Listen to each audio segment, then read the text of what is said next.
I'm not too late.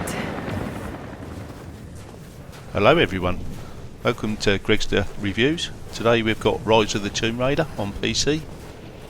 The Xbox had its exclusive for a few months from Microsoft, but finally Square Enix have done the PC version, and I should be giving it a good fair review. I'm 88% through for completion, so time to stop playing and get on with the review. Right, so before we talk about the game, let's talk about the options. There's plenty of PC bits to change about and fiddle with.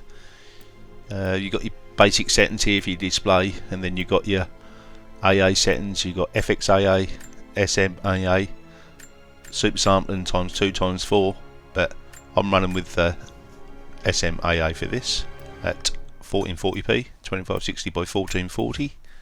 You then got your advanced settings. Put your shadows up very high, put your hair up very high, etc, etc. But what you see my settings as is what we've been playing at. It keeps it roughly around 60 frames per second, so that to me is the golden bit. I'm running on a Titan X as well, with a 3930K at 4.4, and yeah, plenty of options to change. So if you're running an old card, an old AMD Nvidia card, you'll still be able to get the game playable regardless of how old it is. Well, obviously not too old, but yeah, you can get the game playable quite easily with fiddling around with a few settings, dropping some AA. You got your gamepad and everything else as well. So that's enough about the settings. Let's get on and see what the actual gameplay's like. When I first fired it up, I couldn't believe what I was looking at. It was absolutely stunning. With the settings I've got here, it was absolutely blew me away. It's certainly the prettiest game I've ever played.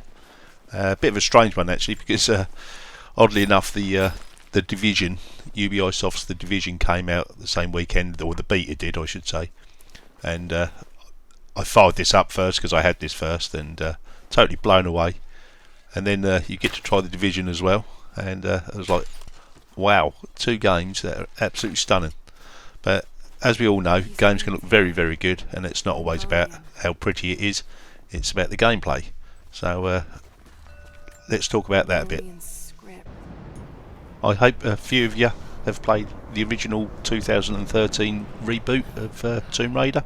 So if you have, you'll be familiar with Rise of the Tomb Raider, except this time we've gone on a graphical boot, and Lara's a bit more accomplished from the off. The premise of the game is to find an artifact that grants eternal life, something Lara's father was looking for, but I don't want to go too much into that. I don't want to give spoilers away. But on her quest, as per usual, she meets good guys, bad guys, lots of bad guys, and again, like the 2013 edition, you end up killing lots of bad guys. One of the new things about Rise of the Tomb Raider is crafting. You end up crafting lots of different arrows and bullets and all sorts to make them stronger. Explosive arrows, fire arrows, and all of these help Lara on her quest. As the game progresses, Lara turns into a bit of a Rambo style. Just comes away from the Indiana Jones and concentrates, probably a bit too much for my liking, being Rambo and having to do lots and lots of killing. Doesn't spoil the game, but it's come away from the adventuring style more so, and concentrating a bit more on killing people, which is a bit of a shame, because the original Tomb Raiders back in the day on the original PlayStation, they were a bit more involved with getting into tombs. That was a lot harder, a lot trickier. Rise of the Tomb Raider has become a little bit too easy really. The AI is poor, very poor. You can run behind them and it takes too long for them, but yeah, there's a small gripe there, nothing to worry about. Also, the game is rather linear, if I'm honest. You're on your set path and it's hard to deviate from it. It's not really open, but again, it's so pretty that I can forgive that. I don't mind that. Another one of my spoilers, I suppose, is constantly pressing the Q button to show where the secrets are.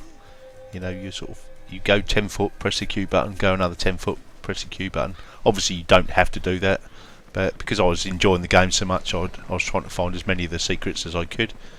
But sure, yeah, a couple of gripes, but overall the gameplay itself overridden all of my negatives, and I really have enjoyed it thus far. So the question is, would I go and buy it again if I had to? Absolutely.